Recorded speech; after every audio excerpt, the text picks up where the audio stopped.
ఆశపడి రావచ్చు. కనుక వారి యొద్ద లంచము తీసుకోవద్దు, అదే దుర్నీతి క్రియ.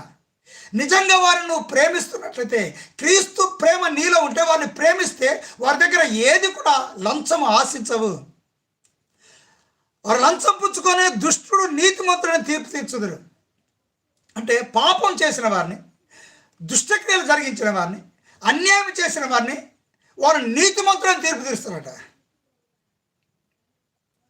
దుష్టుని నీతిమంతులని తీర్పు తీరుస్తారు.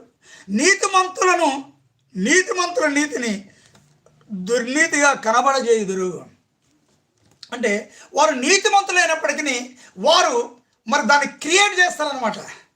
ఇదిగో ఈ విధంగా చేసిండు, ఆ విధంగా చేసిండు, అన్ని కల్పిస్తారు. వారిని దుష్టులుగా, నీతిమంతులను దుష్టులుగా మరి కనపరుస్తారు, కనబడజేస్తారట. అవును, ఈయన ఈ తప్పు చేసిండు, ఈ